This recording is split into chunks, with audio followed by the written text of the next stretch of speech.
My name is Wendell James Mitchell.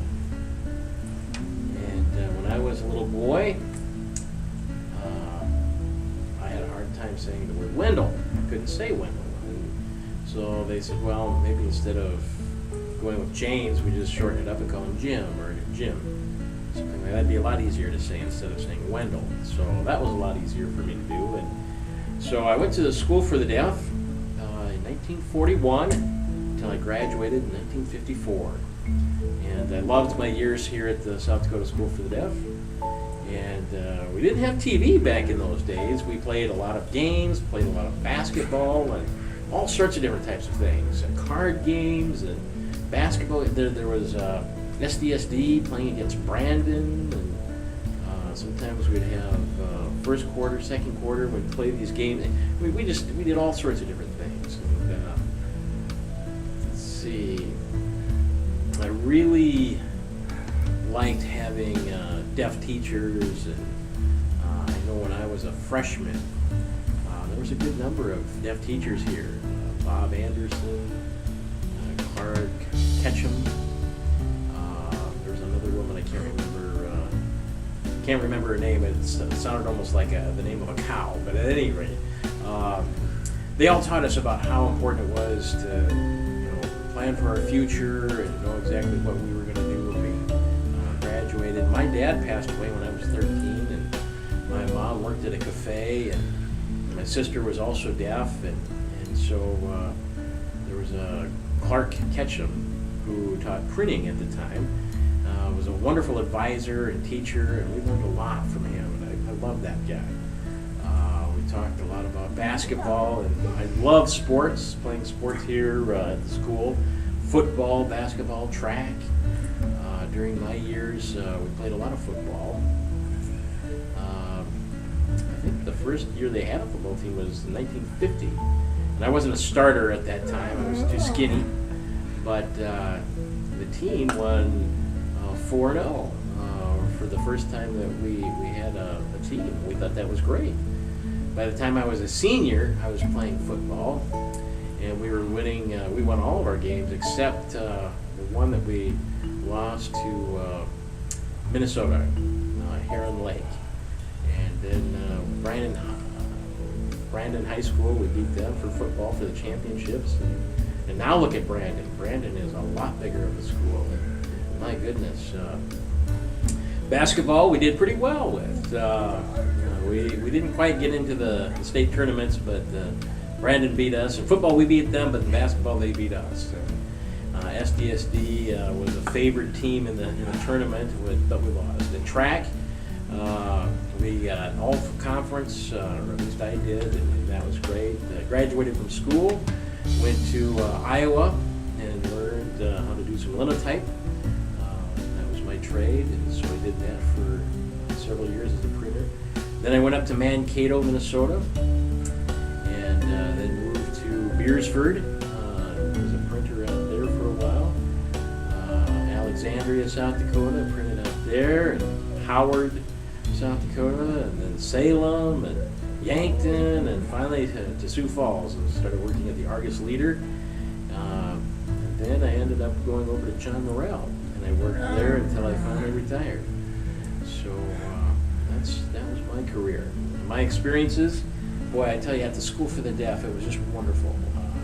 Having those deaf teachers, and what else can I say? Sure, I can think of something. I remember there was one evening at the gymnasium at SDSD. There was a boy by the name of Benny Lee. We had an exhibition the night before, and he climbed way up the ropes, and he fell, but he jumped right back up again, and we all thought, my goodness, after a fall like that, The next night, they fixed the rope, and he climbed right back up and went all the way to the top, came all the way back down again, and I thought, wow, that was impressive, Benny Lee. He passed away not too long ago, but he was in Martin, South Dakota, and he loved to work with the Catholic diocese, and it made me jealous because he even went so far as to meet the Pope in person. So That was great. But out in the world, played basketball for the Deaf clubs. Two times I played for the Minneapolis Deaf Club. Let's see. I was the president of the South Dakota Association of the Deaf for about 3.5 years. The local Deaf Club for a few years. The Sioux Empire Stratoma Club. I was a member of that for a while too. Just very active in the deaf community in Sioux Falls. Of course, SDSD. Well, I remember there was one football game that we had in Huron Lake, Minnesota. It was one of our last games. We won 7 straight games and lost to them. We had traveled with our football uniforms on, so we wouldn't have to change when we got there. And that took a good hour and a half to get there. We played the game, and then after the game, we were all just tired. But we had the shoulder pads and everything on there. We had to hop back on the bus, and well, actually a station wagon, I should say. And we came back, and they were a pretty tough school. They had a big school. They had a lot of great seniors that played for them. At first, we thought, well, maybe this wouldn't be so difficult, but we lost pretty badly. We started playing. The other school quickly got ahead, and the coach decided, well, we don't want to hurt any of our players for basketball season 2. Okay, so after that game, one of the players came up to us and said, hey, I can sign a little bit. He found out that his cousin was deaf. And so he introduced himself, and never met him before, but at any rate, let me back up a little bit. My parents moved to Sioux Falls from Watertown when I was about 13 years old. My father moved here, bought a business, Mitch's Cafe, and he called it, and that was in May, June, July. Then my father passed away, and so Mom ended up working at the cafe by herself, and we'd help out. I'd try to help out. And during the school year, on the weekends, I'd try to get out to the cafe and do what I could. In the summertime, we slept upstairs, and Mom got real busy, so she would bang on the pipe downstairs on the first floor, and we'd hear that in the bedroom right upstairs. And so we knew it was time to get dressed and run down and help. Either we had to do dishes or whatever else we had to do. And did that for a good 15 years before my mom finally sold it, because it just got to be too much for her. But decided to go to Iowa to the Linotype School, and my work there at the B&W cabins. They had a fire there, and so I didn't have a job after that, so I went to school and learned the linotype, and had a number of different printing jobs, and enjoyed all of that, and involved with deaf clubs. And let me talk about the dorms. Growing up, sometimes we would go home on the weekend, especially the weekends that Mom felt she needed help. But sometimes I would stay here on campus because there were so many fun activities to do on campus. And nowadays, boy, they spend a lot of time in front of the TV. I'm surprised at how much TV kids watch. But I liked it back there during my days because there was nothing to do but play games and have a lot of fun together. Well, let's see. Okay, I played with another friend of mine, Wally Jensen. He was originally from Brookings. We grew up as good friends here at the school. He was a really good swimmer. In fact, I had to learn how to swim, and he was so good that he was a lifeguard. I thought, well, I wanted to do that too. So I tried and learned to swim. And he played football, and I played football. We were in basketball and track, and just good friends. And even to this day, we're still good friends. So. Oh. Yeah? Well, let's see. I had surgery done on my back, and got out of the hospital, and I took my sister to the movies, the drive-in, and they had free passes for those who were deaf back in those days. And so one day my sister had a good friend, Evelyn Graff, who those two grew up together, and they went to the movies together. And Now her mom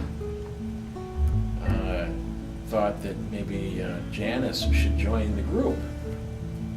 And so my sister and her friends sat in the back together, and Janice came and she wanted to join the group, and she was a senior. And so I thought, oh, well, I guess we could go to the drive-in together. And we started going more and more often, and before you knew it, we kind of hit it off and had a serious relationship. And had it not been for her sister and my sister being friends, then I don't know if we would have met. But we ended up getting married, and graduated, what was that, 62? No, 66 it was, 66. They went to Gallaudet, and I went off and kind of moved around, like I said, and last year, my wife and I, we just celebrated our 50th wedding anniversary, so we've been together for a long, long time. 51 years, that's a long time to be together. Long marriage.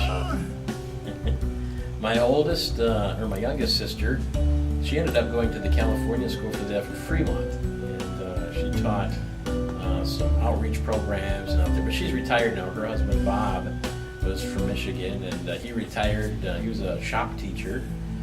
3 weeks ago, they stopped by for a visit, and we went to Camp Lacodia for a week and enjoyed our time out there. My sister is enjoying her retirement too. And my oldest sister passed away. My brother Ron, he graduated from Washington High School and then went to Augie or Augustana for 4 years and taught for 6 years here as a coach, and then went to the Minnesota School for the Deaf as an athletic director, a football coach, and a basketball coach, and girls basketball coach, and a track. He did everything up there. And he just retired. Well, I guess it's been about 15 years now that he's been retired, but we're all retired now, so we have more time to see each other, which is nice. That's cool.